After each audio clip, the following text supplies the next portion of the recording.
hello to everyone. First of all, thank you very much for coming to watch today.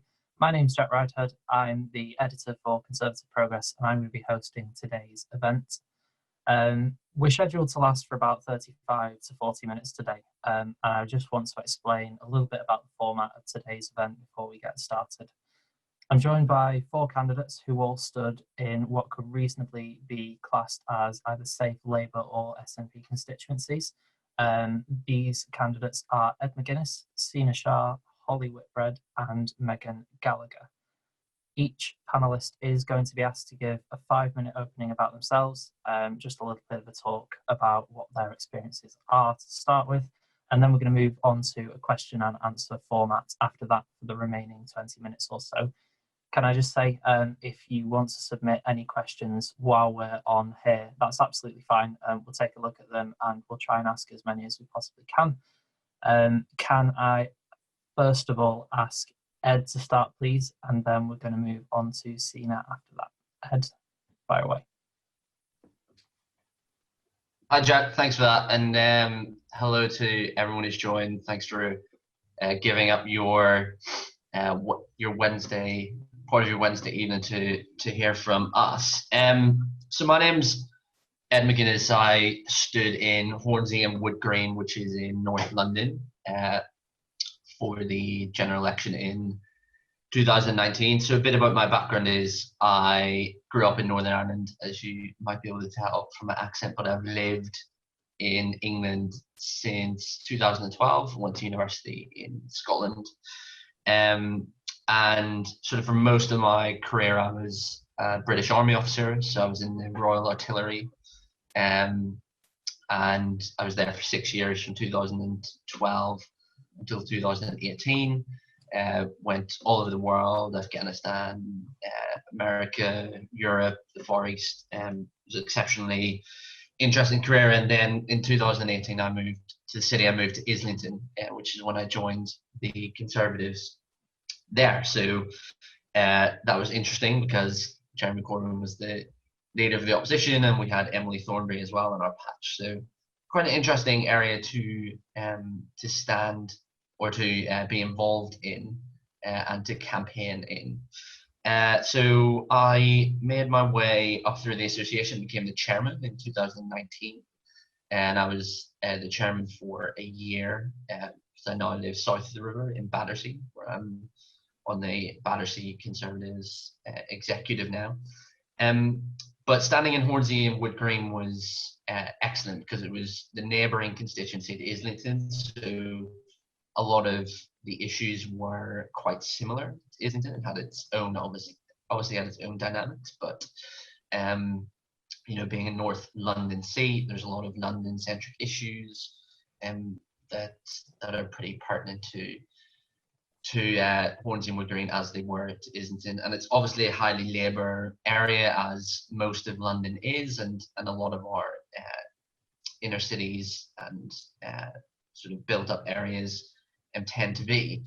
But really, it was an honour to stand there, because there is actually a Conservative voice in big cities and metropolitan areas that I think is really just underneath the high watermark at the minute. And I think there's real potential for these areas, and they shouldn't be viewed as Labour strongholds. I mean, we saw in the north that the Red Wall crumbled to Conservative MPs, and we now have an 80-seat majority. And I truly believe that similar things can happen in our cities and our university towns if we run good quality campaigns over a period of time. And for example, in Blythe Valley, they were slowly increasing their vote, you know, general election upon general election upon general election. Eventually, they got a Conservative MP, because really Conservative values, I think, are the ones that stand most for this country. So I'll leave it there, but obviously we'll come back on questions about anything that I've mentioned. So thanks, Jack. Okay, thank you very much for that, Ed. I'm going to move over to Sina next. Sina, would you be able to give your introduction, please? Yeah, of course. So I live in Chelmsford, have grown up there. The only time I didn't live in Chelmsford was when I spent 4 years in Plymouth for university, or the six weeks, maybe longer, 12 weeks that I spent in Brentford and Isleworth when I stood in the last general election. So real sort of home counties, Essex girl at heart, and Brentford and Isleworth couldn't be further apart from that. So it was a really interesting experience. I guess I had a personal connection to Brentford and Isleworth, having some family that lived there, so I was quite familiar with the area.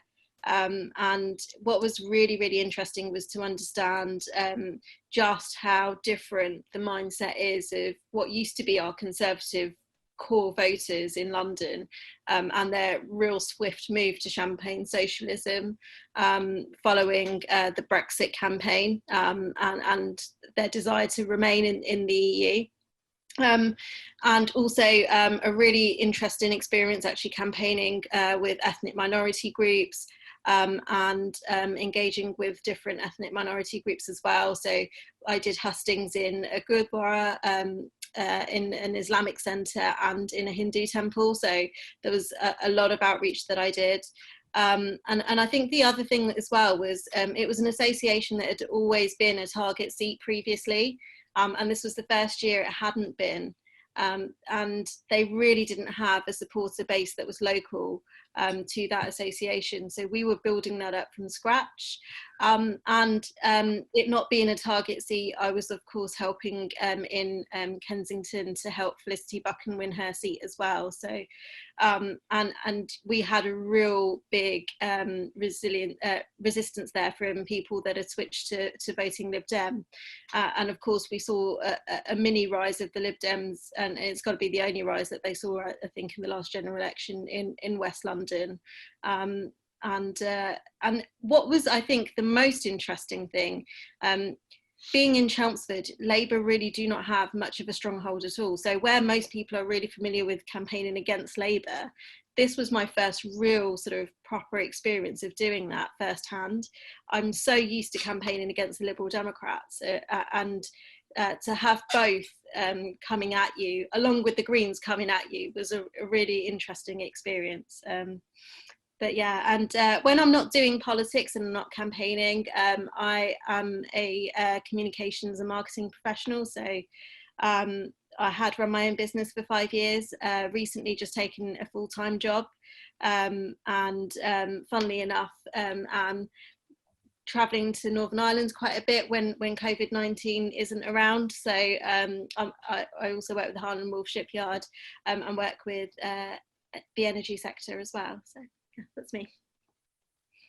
Fantastic. Thank you very much for that. I'm going to go to one of the Scottish candidates next, the only Scottish candidate rather on the call, Megan Gallagher, please. Could you give your opening? Thank you. Thank you, Jack.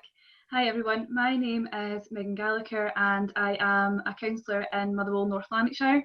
I have stood in 3 general elections, the 2015, 2017 and recently the 2019 general election, and it's always been in the same seat, Motherwell and Wishaw, and that's because that's the area that I was brought up, went to school and now work as an elected councillor.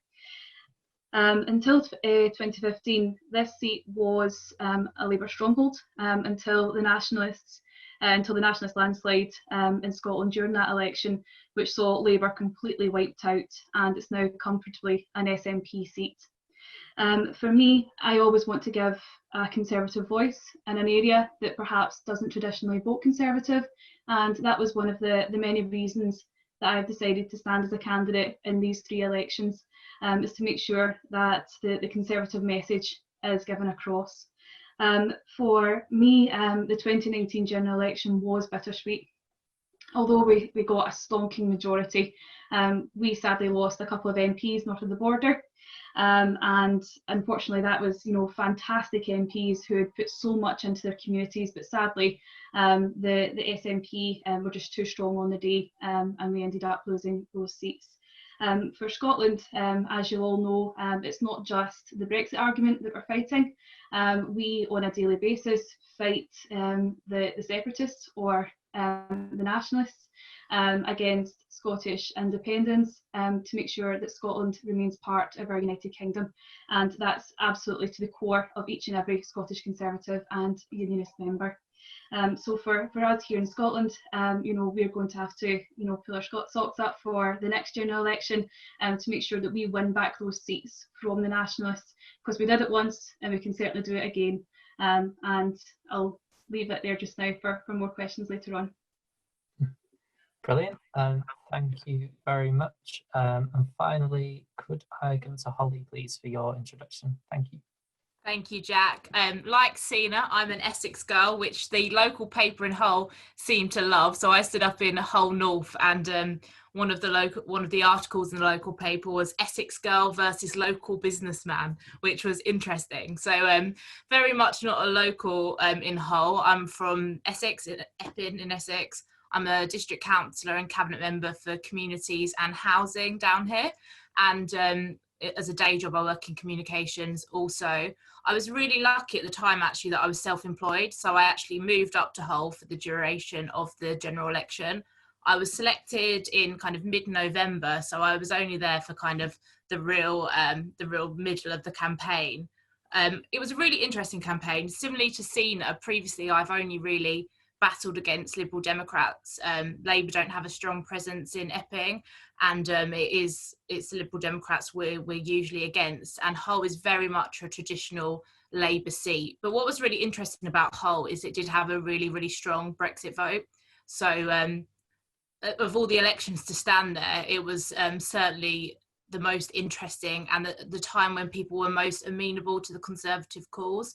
So biggest difficulty was probably getting people out to help. So although there was quite an established Conservative association, they had 2 councillors, there wasn't the activists. Many of them were slightly older, because many years ago there was a Conservative MP in Hull back in the 1950s. But there was an enthusiasm. I had a couple of new members who were really kind of keen to go out, knock on doors, obviously whilst also supporting neighbouring marginal seats in Scunthorpe and Grimsby. But when we did go out, we did find that there were elements in Hull North which did actually really want to listen to the Conservative voice for the first time in what was a really long time. I think many people felt taken for granted and abandoned by the Free Labour MPs, actually, in the Hull area. My constituency in Hull North was quite strange, because you had the university in the middle. So it was kind of a bit of a contradiction between the more residential areas and also the student areas. But for me, it was a really important general election because it was about Brexit. Personally, I voted Leave, but more importantly, I was really passionate about that, getting Brexit done, the message of democracy, which really ran through that election. And I think it meant we could speak to people who actually wouldn't necessarily before have ever considered voting Conservative. So it was a really strong message, I think.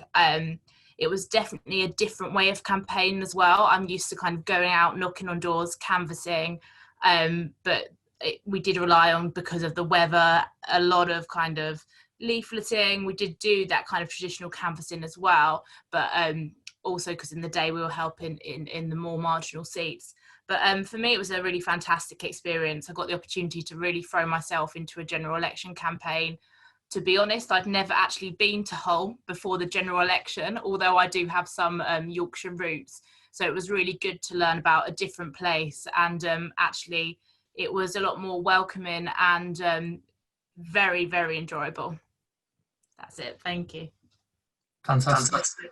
Thank you very much. I've just got a question, so we will get to those.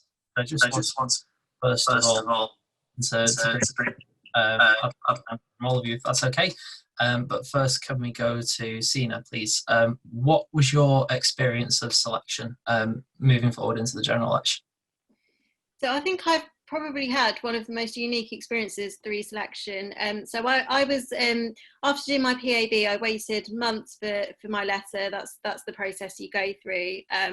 And as soon as my letter arrived, the very next day, I was sent something like 15 open seats that needed applications sort of within the next 3 weeks. So I sat there all weekend drafting application after application, and I really wanted a seat, so I just applied for everywhere that I thought I could contribute something to that local community. And sort of after a little while, I started doubting myself. I thought, gosh, my applications must have been awful. I'm not hearing back from anyone. And the very afternoon that I was feeling like that and getting really upset, I had my first you've been selected down, please come along for a selection. So I was really, your emotions are up and down the whole way through. And my first selection was Brentford and Isleworth. And it turned out to be my only selection. And I did make it through to others, and I had to pull out of those processes, but none of them won, so I don't feel bad about it. And I was eyeing up the results on results day to see what happened to the other seats. Okay, fantastic. Was it the same for you, Ed? So I had a pretty unique selection process as well. So the process is, obviously you do your PAB, then you go onto the list and you get these lists of seats to apply for. And like Sina, I applied for pretty much every one that came out because I really wanted to bring something to those local communities. But we reached sort of the Wednesday before the Thursday where nominations closed. And at that point, it wasn't looking very promising. So I was putting the key in the door at about 7 o'clock on Wednesday night, and I got a call from CCHQ saying the candidate in Hornsey and Wood Green unfortunately was no longer in position, and would I take up the position? And I said, before he even said yes, or before he even finished his sentence, I said yes. So, quick taxi up to Hornsey and Wood Green, signing all the nomination papers, and meeting the association thereafter, which was somewhat challenging because it is a new association, even though it's just north of where I was anyway, and I think that helped. But still, you have to be adaptable as a candidate, and I think that was a pretty extreme example, and I don't think that was consistent across the country. But the most important thing is we have candidates in place for elections and good quality candidates, and I think everyone on this call and everyone who stood for election was of that. But no, it was a unique experience, I'll say, but very, very interesting and exciting, and as was the campaign.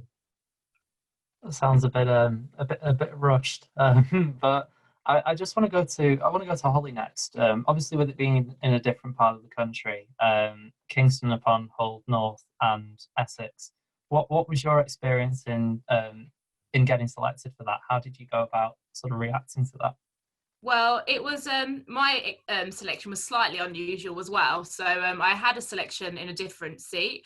I lost by 1 or 2 votes, and I said to CCHQ, look, I'd like to stand anywhere. I'm really passionate about standing this election, really believe in the messages we're putting out there, and I feel like I've got a lot to give in this election campaign. So I think it was really late on a Friday night, I think it was on the 10th or the 9th of November, and I got a call, it was probably about 10:30, saying, would you like to stand in Kingston upon Hull? And I was, to be honest, I thought, where's Kingston upon Hull? But then I realised it was Hull. So obviously did my research really, really quickly. And they said, look, you need to get up here the next day to sign the nomination forms and meet the association. So I actually don't drive, which is awful. So my dad very kindly drove me up 5 hours to Hull because it was a time where there were really bad floods. So thank God for my dad, which was brilliant. So I actually got to the selection, and I was told I was just kind of meeting the association, but I was actually asked to give a 10-minute speech and do a 10-minute Q&A. So yeah, it was an interesting experience. I had a good joke about the War of the Roses because half of my family are from Yorkshire actually, so I have got kind of Yorkshire links linked to Hull, and the other half from Lancashire, so I have got northern roots despite my very Essex accent and kind of Essex background. But yeah, so it was a really interesting selection process, and there were quite a lot of comments on where I was from, but at the end of the day it was a lot about what you could do for a local community. And, you know, through my experience as a local councillor, I was kind of familiar with a lot of the issues they were experiencing in Hull around antisocial behaviour, crime, housing issues, and then obviously around the kind of wider political issues. I felt like I had something to say as well. So it didn't go too badly, but actually it was the local press and the local Labour Party which were a little bit, they kept liking to point out that I was an Essex girl, which I did quite embrace and enjoy in the end, especially when it was front page of the local newspaper. That does sound a bit unique. I mean, Megan, you've been selected a couple of times before, both for the same constituency. Was your selection any more streamlined, any more different to that? I think what was probably unusual about my selection process was how young I went through my PAB. I was only 23 when I went through my PAB, and you know, for young Conservatives, particularly in Scotland, that's not usually the done thing. You usually wait, you know, until you're much older before you decide to go through that daunting process of being quizzed and being interrogated for a full day before finding out that you finally pass your PAB. So I was 24 when I first stood, and we now have a running joke because I've been selected as a candidate for 3 times that I'm on a one-woman mission to turn Motherwell and Wishaw blue, and I absolutely am. I'll get there one day, I promise you. But it wasn't really too unusual because I'd stood in 2015 and in 2017, and because of the sort of time frame in which the general election was called. You know, I automatically straight away put my hand up and said, listen, call to arms, let's go for it, let's get out there and fight it. And I was delighted when I was selected as a candidate for Motherwell and Wishaw. My hometown, know it like the back of my hand, so it was a no-brainer for me. Fantastic. I mean, you must know your constituency association quite well then. There wouldn't have had to have been the same sort of, I don't know if you call them teething problems, but you wouldn't have had to meet them pretty much immediately, would you? How was that sort of, how did that relationship change moving into the election? I mean, North Lanarkshire, I can only say we are, you know, a close-knit, dysfunctional family. That's how we sort of, you know, relate to each other. And it's because we actually had a tragedy in the association. It was during the council elections in 2017, when North Lanarkshire went from having no Conservative councillors whatsoever to having 10. We lost our chairman, who was also standing for the Wishaw council seat, Marjorie Borthwick. And it was losing her as the chairman that sort of brought everybody together. And ever since then, you know, we don't fight, we don't squabble over seats. We promote each other, we encourage each other, and we actually see the best in each other. And I think that's what makes our association probably unique and so special, is the fact that we've got that sort of link and that bond with each other. We've also got quite a young association as well. We've got a whole group of young Conservatives who have joined us in North Lanarkshire, and it really is a credit, I think, to each and every member of that association and how we look after, support and treat each other. I just want to go back to Holly on that point. You said that you had a Conservative MP in Kingston upon Hull North back in the 1950s or something like that. A long time ago.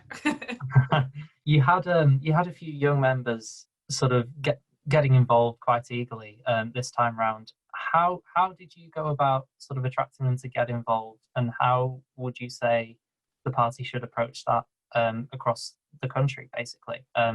How do we get more young people involved? Well, to be honest, I was really lucky because Hull Conservative University Society is very renowned for being a really kind of successful Conservative association.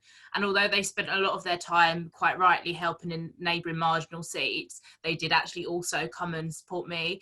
Like Megan, I was 26 when I stood, so not quite as young, but still younger. So I felt that they had some kind of affiliation down to age So they were really helpful. We did a couple of kind of like politics in a pub sessions, which I know Sina also did, and they kind of really got involved and came along to them. Also, there were people kind of more my age who were kind of lived in the city and just wanted to get involved a bit, and I was doing kind of quite active campaigning, leafleting in the evenings, at the weekends, in the day I'd do canvassing, and then obviously pub drink in the middle and afterwards. So I think that kind of helped them get involved. And interestingly, I've just sent an email tonight because I'm deputy chairman of my own association, trying to reinvigorate our YCs.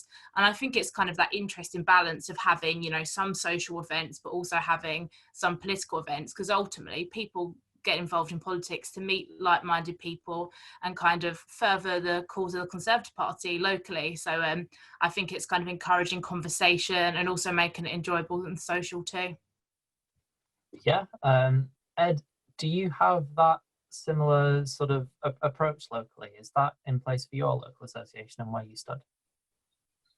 Yeah, I think so. I've been an association chairman, so I've sort of seen it from both sides. I think the most important thing in terms of like a partnership between candidates and associations is to really involve each other in the planning process about what you're going to do, because you know it might be the candidate's name on the ballot paper, but it's everyone's effort to get those votes for that person and for the party really. So I mean, I totally agree with Holly about, you know, you do have to have a mixture of events. People get involved for all sorts of different reasons. Some people want to be out every day, knocking on doors, collecting VIs, and some people, you know, their participation, their job for the party is every 5 years they're a teller at a polling station, for example. So you've got to, and some people are just completely passive, which is also fine. That does bring benefits as well. But you just got to try and cater for a lot of different people. And I think, you know, having that partnership, you know, close partnership between candidates and chairman and candidates and association officers is really important, just to get people out, to see what the local issues are, to understand what's going on in the association, you know, association politics and all this sort of stuff. It's I just think that the closer that can be, the better. Yeah, I just want to move on a bit more to, particular to the engaging part. Sina, you work in communications, and you did mention a number of visits to religious places such as mosques and temples. Is that, in your view, a good way to sort of engage people? And if so, or if not, rather, how would you sort of change that approach, and how would you expand on that? So I guess that the challenge we have in some areas in particular is you have high proportions of ethnic minority population who do not traditionally vote Conservative. You know, they are traditionally Labour voters. Quite often they are sort of the first job that they would have had, you know, their family would have had when they moved to this country would have been you know, a low skilled job, a factory job, something like that. And the natural habitat would be with the unions, with the Labour Party. And I think there was a unique opportunity in Brentford and Isleworth in particular, where you had a particularly high Indian population who were really, really upset with the Labour Party at that time about their stance on Kashmir. You don't get these opportunities very often, and when they come along, you have to hold them with both hands and you know, use that chance to, like Holly said, people that don't normally consider voting Conservative suddenly were open to hearing what you had to say. So with the Indian population, that was definitely something that, you know, I met with what you would consider the elders of the community. There were about sort of 20 of them, sort of key influences, in a living room on 10 o'clock on a Friday night, and we were having a chat about, you know, how can we get Sina elected. and they wouldn't have done that, you know, in 2017, in 2015. It was just timing. The other element was that I had emails on the back of some of the work that I did in going into the Gurdwara, into temples, into the Islamic Centre, saying you're clearly reaching out, and I'm now open to hearing what you have to say. That I think that there are different cultures, so sometimes what you see is block voting, and so you really do have to target the influencers rather than the entire community, and so you have to be quite strategic about how you do that. But on the whole, I don't think that there is anything to lose ever in reaching out, and as a candidate, particularly in an area that you don't, you're not local, and perhaps they don't know you very well, you really have to get out there and you have to talk to everybody. So as soon as I was selected, I launched I called it a pub crawl, but a politics in the pub every single week. And at every single politics in the pub, I recruited volunteers. And a lot of the time, those volunteers were key influencers that brought other people with them. So starting from day one of my election campaign, struggling to get one person out, on polling day, we managed to get 80 people out. And you do that because you go out there and you put yourself out there and you meet new people, and people meet you and buy into what you're trying to do. Had I just sat there passively, I wouldn't have had 80 people out on polling day. And I think that actually that's something that existing MPs that are sat on the green benches right now, and lots of other candidates really have to take on board, and it has to form the part of any election strategy moving forward. Is we've just got to reach out to those voters that don't normally vote for us. Yeah, of course. And a big part of reaching out to them is obviously the platform that you stand on. Every constituency here, apart from Holly's, voted to remain in the European Union by quite a margin. Holly, how do you think that helped you when you were running, in terms of engaging with voters? I think it was really important, because actually the thing about Brexit, it kind of engaged people in politics in a way that nothing ever has before, actually. You know, there were so many new voters who came out and engaged probably for the first time, and actually people who we thought would traditionally be Conservatives, similarly into London seats, actually, because Hull has quite a metropolitan kind of centre where I was as well. So you'd have the kind of more traditional Conservative bits, which had actually kind of gone Lib Dem Labour, because they were more Remainer. Because of the 3 seats, mine was the most marginally Brexit. But actually it was the people in the pubs who wouldn't normally vote, the people who kind of worked in shops who'd never actually voted really before the referendum. So I think it was really important in terms of engaging with people and actually saying, look, we're the party who are going to honour Brexit and honour democracy. The real kind of key challenger we thought at the time was the Brexit Party, because that was really kind of chiming into the politics of local people, that kind of more kind of left-wing social politics, and then also offering to honour democracy. But I think that was really important in engaging, because actually the message all along was very simple. You know, we're going to get Brexit done. We're listening to you. Your Labour MPs have ignored you for all of this time. But actually, and moving forward, I think actually making sure we deliver on that Brexit vote, but also then looking at the levelling up agenda, because you have to also look at the wider reasons why people vote for Brexit. Perfect. And I want to go back to Megan on that, particularly because obviously Boris's level up agenda across the country was quite an important factor during the election. With the Scottish sort of secession argument, and with the SNP, the rise of the SNP since 2015, was it more about Remain, or was it more about secession, or on the opposite side, the flip side, the level up agenda? I mean, I think it was a bit of both, to be perfectly honest with you, because no matter what comes out, you know, of the SNP in terms of campaign strategy, you know for a fact that the underhand argument will always be separation, will always be their argument for Scotland to become independent. So even though the SNP did run on an anti-Brexit campaign, you know for a fact that realistically it was all about Scottish independence. So you had that fight. You then had the argument as well that you know, Labour, Lib Dems and the SNP all teamed up in, that Scotland voted to remain. Well, it didn't, because we didn't vote as different nations. We voted as one United Kingdom. So you had that argument as well. So I think, you know, it was a really, really difficult election for us as Scottish Conservatives in that respect. But it was also difficult because of timing. You know, we were going through a leadership election at that point in time as well. Ruth Davidson has stepped down as the leader of the Scottish Conservative and Unionist Party. We had Jackson, who is fantastic, as the interim, but we didn't have someone who was actually fixed in place to lead us right through, and we knew that that would be definitely the leader at the other end of the election as well. So there was just a number of different factors for us in terms of that election, but I wouldn't put it down to just, you know, one argument, whether it be Brexit or Scottish independence. For Scotland right now, the argument is definitely on the two of them, and I think it will be, you know, for a long time yet. Fantastic. It does seem like a bit more complex than south of the border.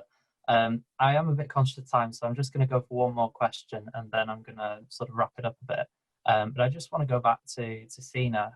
Obviously, the flip side of the rise of the Brexit Party in quite a few places in the north was, I wouldn't say matched, but there were similar things happening in the south with the Liberal Democrats and their candidates coming closer and winning seats in Remain areas, particularly. I just want to ask, how effective was their Remain message in the general election, given that the referendum had already effectively sort of given a national verdict on Brexit? I mean, considering how many seats they won, I would argue not very, you know, and considering Jo Swinson didn't even win her seat, not very. But they did make gains in places like Richmond, for example. They took Zach Goldsmith's seat. There was definitely sort of an increased interest in what the Lib Dems had to say. I was really lucky that my Lib Dem candidate counterpart was not very good, but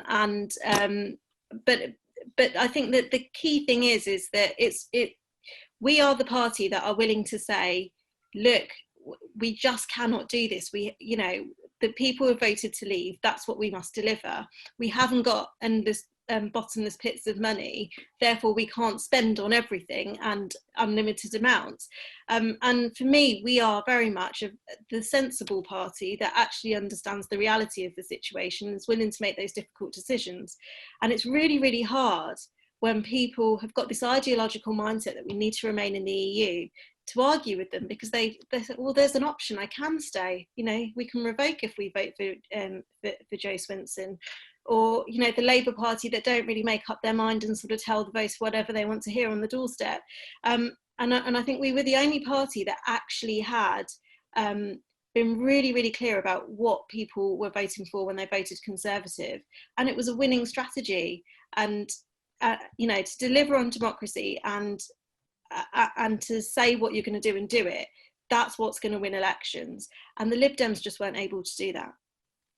Yeah, it did seem like pretty much a one-horse race for the Lib Dems on the policy front. But I just want to finally go to Ed. You ran also in quite a heavy Remain constituency. Emma Lane ran before you in 2017 for the Conservatives. How was your approach sort of noticeably different to hers, or was it the same battles being fought from straight after the referendum to now in the what was effectively a general election form of a referendum to deliver the result? Look, I mean, in Hornsey and Wood Green, I think it was the most Remain constituency, if not definitely in the top 5. I think it was 83% Remain. So that was a huge issue. You know, obviously the Lib Dems and Labour were completely against what we were doing, as was most of the population. But I guess that was the first big issue, and then the second one, there's a huge Jewish community in North London, and in Muswell Hill in particular, in Hornsey and Wood Green, and a lot of the neighbouring constituencies have a large Jewish community, and which are hugely valuable to North London and London and the country. So obviously the anti-Semitism debate raged, well, not debate. The anti-Semitism issue raged quite heavily in North London, and it got quite emotional at times, both on the doorstep and during hustings. And I still really personally don't feel that Catherine West, who I was against, really effectively provided a suitable answer to her what are still her constituents. So those are the two main issues in North London. But I mean, the Brexit issue clouded everything in my campaign and in campaigns across North London. But Conservatives did win seats there. So they won. Mike Freer won in Finchley, and Theresa Villiers won in Chipping Barnet, and obviously in Kensington, Chelsea, and Greg Hands won in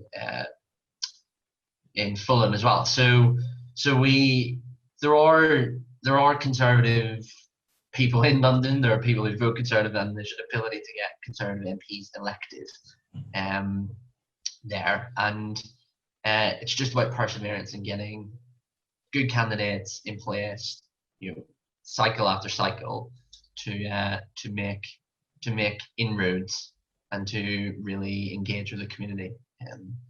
So I think that's probably the most important lesson I learned from fighting an inner London seat. Absolutely. Thank you very much, everyone. I think we have gone a little bit over time, so I am going to leave it there. What I did want to say before we do go is that we have another event on Thursday, the 18th of June, where we're going to be speaking to senior Scottish Conservatives. We've definitely got Andrew Bowie nailed down for that. We do have more people, but we do want you to come along and find out who we're going to be talking to. So please do take a look at that online. It's going to be in our mail out, so it should be very easy to find. Once again, I'd like to thank Ed, Megan, Holly and Sina for joining us today.